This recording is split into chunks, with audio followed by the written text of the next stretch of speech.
Double, double, toil and trouble, fire burn, and cauldron bubble. Today we are going to be testing out some cauldrons for my Halloween display. Now I am planning to do witches inside my house. We're having a bit of a party, and in the kitchen I wanted to do an assortment of cauldrons that are going to hold basically the adult beverages. So I actually picked up 3 different ones to get us started, one of which I bought a year or 2 ago, I can't remember when, but this is actually from the Dollar Tree. You know, it's like Dollar Plus or whatever now. So it was $5 each. I actually bought 2 because I wasn't sure really how much, this is going to hold if we make some sort of fun alcoholic beverage to put in here, some sort of witch's brew concoction, or if you watched my last video store walkthrough, they make some sort of like slime witch's brew or something now, which I don't think is going to work well in here because it says that those things thicken upon standing. So we're going to want something more watery for this. And to give us an idea of how much it's going to hold, I brought my own water because it's a little hard to tell. This thing says it's 3.9 liters, so you can almost fit 2 full 2-liter bottles of soda in here. The label says it's BPA free. It's a cold drink dispenser, not for hot liquid, not recommended for use in microwave or dishwasher, so hand wash only, wash before using, made in China. So I figured we'd get a visual.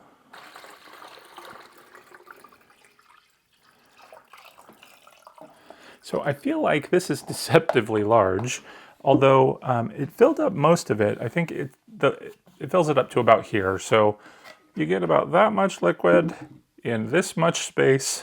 So if you throw more parties than I do and know how much punch-ish, witch brew, whatever kind of fun beverages you're going to make, if you make a pitcher like this, it'll fit in here. But I suspect we're probably going to need 2. That's why I bought 2. And it looks like the spigot is relatively low on the cauldron, so it should be able to dispense pretty much most of it relatively easily. And there we go. So it seems to work pretty well. It doesn't drip, doesn't leak. I like that. Now I did say that I bought this a year or 2 ago, but I did see it in our store walkthrough this year, so they are still selling these. And I really love, I love the way the lid just looks like bubbles. So let's go ahead and open it up. That's the inside of the lid. It is very plasticky, but it's got a nice sheen to it. So, I mean, you're not gonna mistake it for anything but plastic, but it's got a nice fun look to it, I think. Let me go ahead and pour this back into our pitcher. Ooh.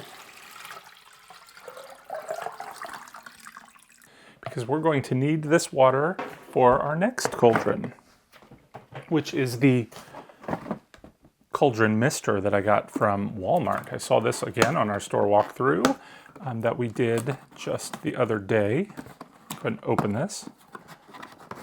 Ooh, really like the look of the cauldron itself. It's got this nice skull motif on it. It's got, of course, the fake handles. Kind of wish it were real handles, give it a little bit more of an authentic look, but it certainly doesn't look quite as plasticky as our Dollar Tree one. That's got that super plastic sheen to it. All right, so inside the cauldron here, this little plastic piece, I know you can't read that, it says mist deflector, and it has a minimum and maximum height listed on there. Got a little stand for the bottom of the cauldron. We've got the mister piece. We've got a plug, instructions,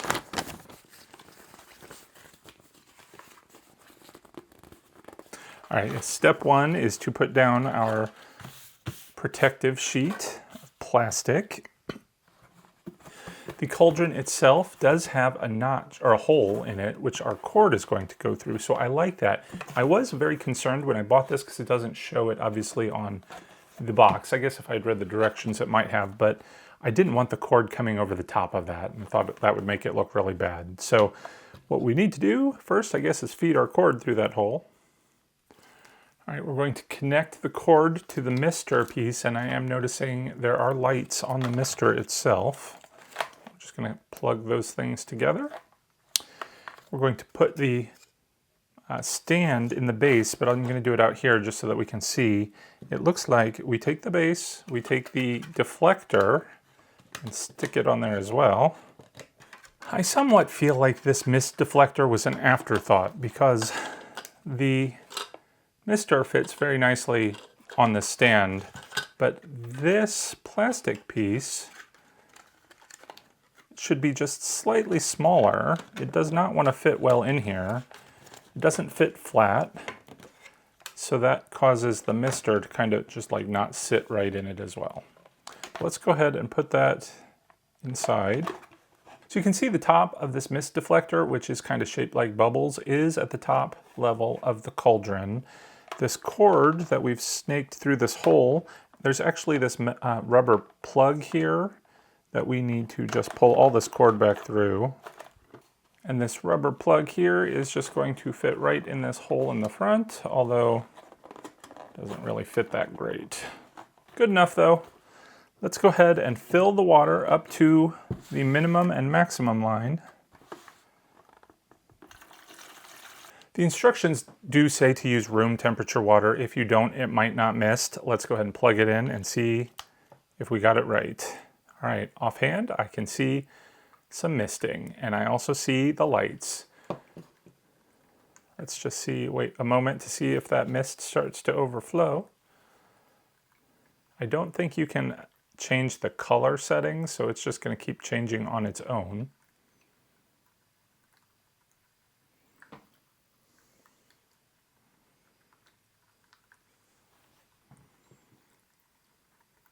I can start to see it overflowing on my side.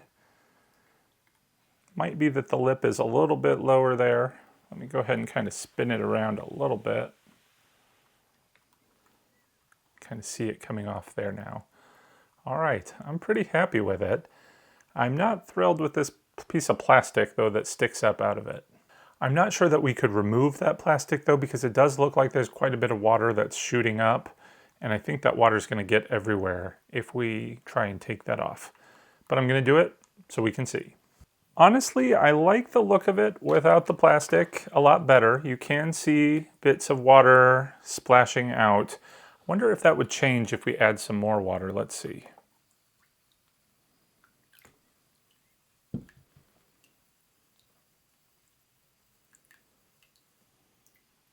All right, so we do still get that splashing out, and it is getting pretty significant amount. So I kind of feel like it would lose a lot of water if you have this going for a long time.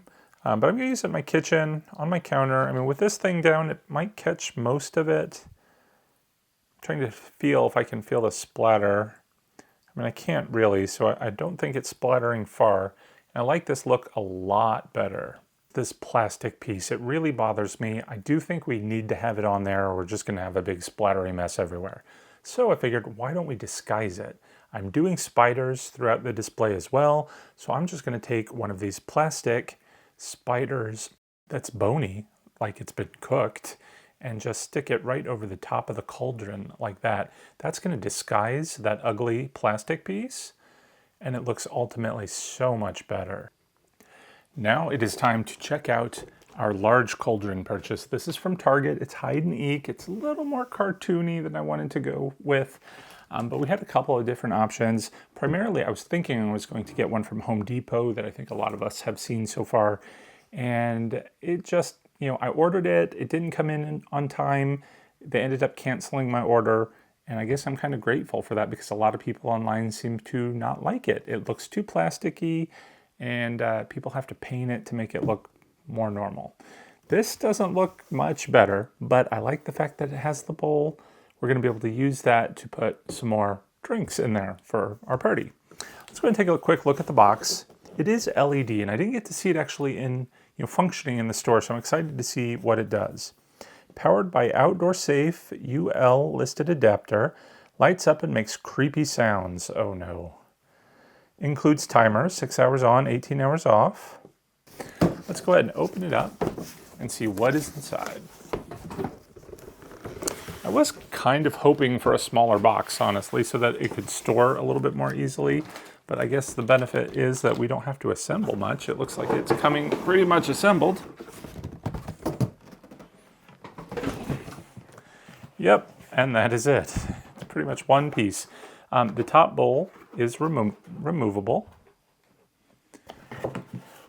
And then inside, this is the lighting mechanism and I guess the sound mechanism. It does seem like you're going to have to take this off to get to the power button in there where you can turn it on, off, or on timer, it looks like. So I don't like that. I wish they had put the power button on the outside. There is a cord coming off the back. Looks like this cord is pretty lengthy. Let's put the bowl back in. And it looks like the bowl kind of only fits in one direction, but it does have a nice snug fit. Got it plugged in. I did forget to turn it on. Let's go ahead and do that. The excellent thing is it looks like you can turn the sound off.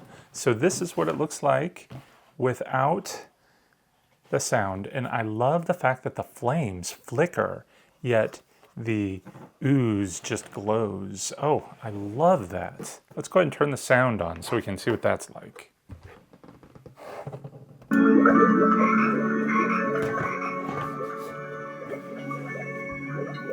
There's no volume control. It is just the one sound, but it's got bubbles, frogs that croak, witches laugh, and that organ music. But I feel like we heard it cycle though. So let's listen a moment and see if it pauses and recycles. There you go. That's awful. I don't know why they couldn't make it loop a little more seamlessly. I'm never going to use that sound, but I absolutely, actually, I wanted to say absolutely love it. A couple of things I don't really love. You can see the visible seams here where it was molded together. I don't know what these little notches are. I think that's going to be a little hard to see in the camera, but I'm going to bring the camera in and we're going to take a closer look. But let me just flip it around first so you can kind of see how all that ooze kind of glows outside of it. Oh, I'm pretty happy with it. I like it a lot. And then again, we can put stuff in the top. I do think the camera makes the lights a little bit more visible than they are in person. Overall, it does have a nice glow to it. Again, it's pretty deep inside the cauldron, the bowl a little bit shallower. I do like the fact that it's not just a solid plastic. It kind of looks like an aged old cauldron. Of course, we have the fire effect with the flames and the flashing lights. And these creepy little skulls. I did not realize, didn't look closely at them, but these, I don't know, these teeth kind of look really eerie. They almost look alien-like, but I kind of think they look like shrunken heads. Like you could have little strings in between each of those, like they were sewn shut. It's hard to decide what the front is, so I almost feel like the front would be here, so you get the ooze on both sides, but then you see the seam here, which is unfortunate. These are the little notches that go down. I'm not sure what those are there for. So I almost feel like maybe I would kind of center it like this, so you still see a good amount of ooze, but you also get the handle and no seam. But we are getting close to where the cord goes in, so maybe the other side, like so, could be the front. We have our cauldron assortment. I do wish that this one had a lighting effect too, because it just adds so much more to these other pieces. But really, I guess we need to see how they look in dimmer lighting, so let's do that now. Here we are with the lights dimmed, and I think in the camera it probably makes this look a little bit brighter than it is. The ooze has a very nice green glow that is, it's fun. It's kind of like party atmosphere glowing. I really like it. The lighting effects in the flame could be a little bit better because everything kind of flashes at once, which kind of makes it a little less fire effect. It's nice that it does sort of flash, but when everything does it all at the same time, it kind of loses that bit of effect. So the little cauldron over here, it's got that nice glowing effect coming out of the top of it with the mist. It really emphasizes the light. Again, I kind of wish that the mist overflowed just a little bit more, But it is what it is. It's not terrible. You can still see the mist in the top of the bowl, which is still kind of cool. And then with our sad little non-lit cauldron, it's still okay. But I think this is actually a lot more fun than I thought it was going to be, so I'm pretty happy with it. All right, so what do you think? Leave me a comment below. Let me know if you think I made the right or the wrong decision with this cauldron. Again, I'm pretty happy with it, especially because I'm going to use it to hold drinks inside. So, you know, it's not supposed to necessarily look real. It's, in this sense, it's supposed to be a little bit more party and fun, which I'm happy with. I think it's going to suit the purpose, I think. Again, though, if you were going for more of a realistic effect, this is a little bit more cartoony. It's got that Target aesthetic. It's that, I don't know, like you can kind of see in the bones and the skeletons that they have in other props, which again will work pretty well with my display in the kitchen because I tend to have a lot of those Target props that has that sort of same aesthetic. So I'm okay with it. Before we go, I did want to say a special thank you to all the patrons who help support the channel. If you're interested in joining my Fright Club, be sure to check out a link to my Patreon page in the description below. That's going to do it for today. Thanks for watching, everyone. We do have lots more videos to come, more store walkthroughs, DIYs, lots more product reviews as we haunt my house for Halloween. I can't wait to take you along on that journey, so make sure you're subscribed if you want to see more of that. Till next time, take care and happy haunting.